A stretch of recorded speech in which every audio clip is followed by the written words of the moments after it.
here we are mapping out the driver journey. So now we see that the destination, that North Star destination, is retention. If we want to be really specific, we're going to say keeping butts in trucks, and we can get even more detailed than that. But for right now, let's just say this is our journey. This is our destination, and we're talking about the driver journey here. So we would call this point A, and we get all around. We gotta get to here.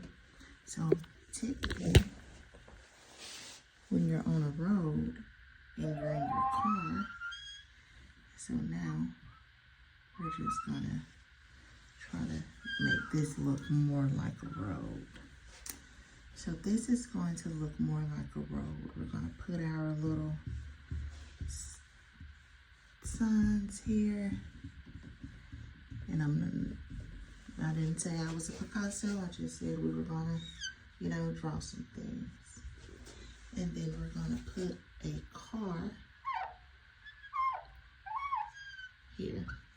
Or this could be a truck.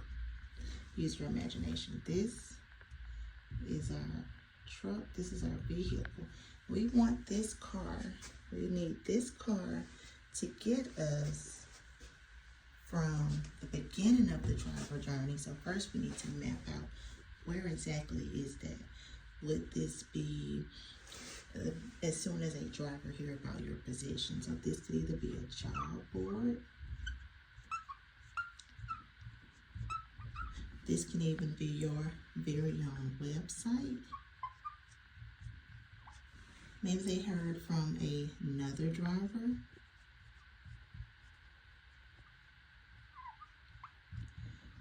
Or possibly a recruiter. And we can just go down and list all the possible starting points of this journey.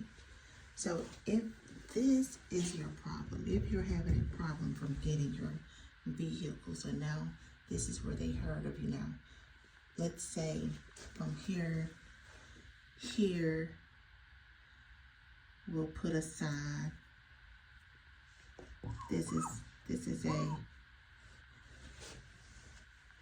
a road sign. We're going to call this the interview here. And then about here, we get another sign.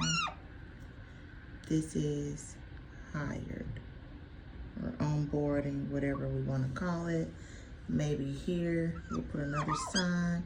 This is here, we're here. This is first day.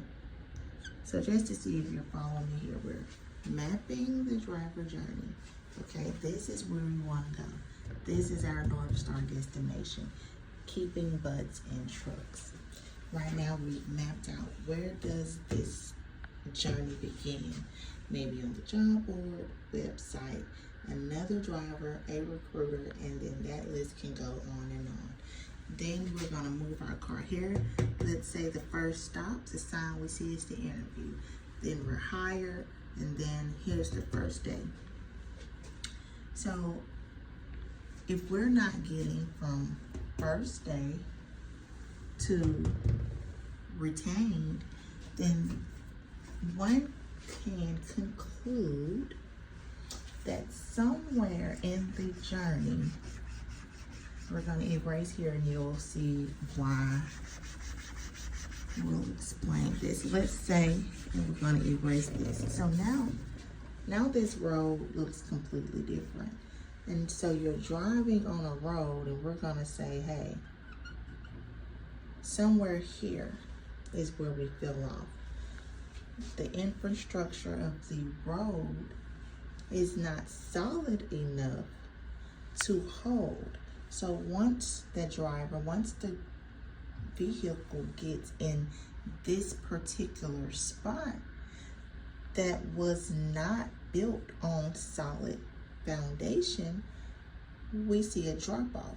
And so you're not able to see that journey get to your final destination or your desired destination, which is retention. And so when you're looking to optimize, when you're looking to strengthen this particular part of the road, maybe we found out that it was due to, how do you find out? So we have to stay there. How do you find out? This is where data comes in. We need to know, well, what caused, what are the factors that when we came from the starting point of the journey, we were smooth sailing, and somewhere here it buckled. The road buckled and my driver fell through the cracks. That's the data we're looking for. And even here, maybe it wasn't there. Maybe we were almost there. Maybe we were almost there. And so that's another question. To get more specific, what does ideal retention mean to you? Are we looking at 5 years? Is that 10 years? Does this look like succession planning? Maybe we get the butt from the truck to the table. We don't know what this looks like. So we would definitely have to be more specific in what this looked like. But maybe this was at month 6. Did the road get weak right here where we buckled? Was this month 6? Okay. If it's month 6, is it month 6 for everyone? What do we mean here? So did the road buckle at month 6 mostly for 18 to 25-year-olds? Or does the buckle come in for 26 to 44?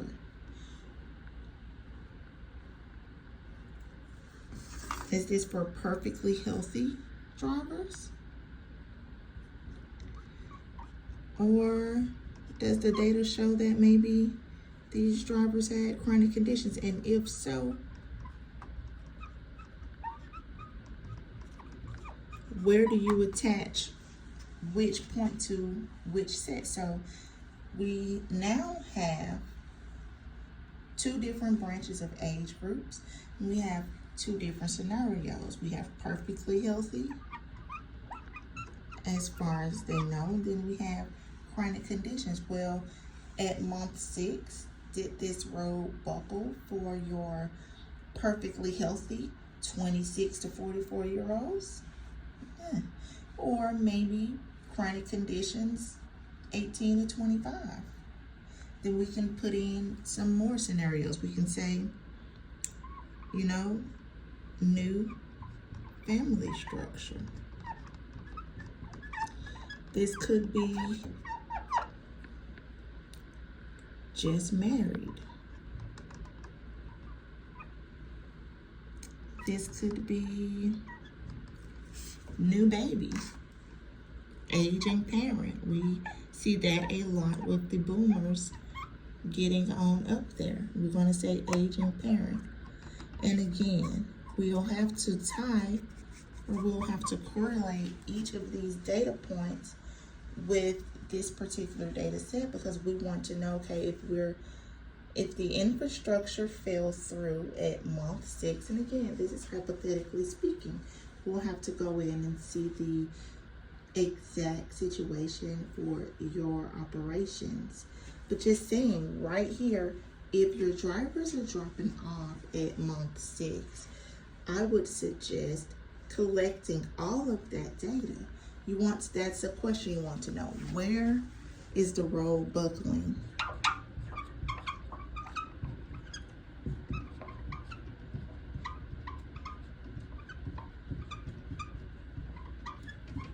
Where is the road buckling in your journey?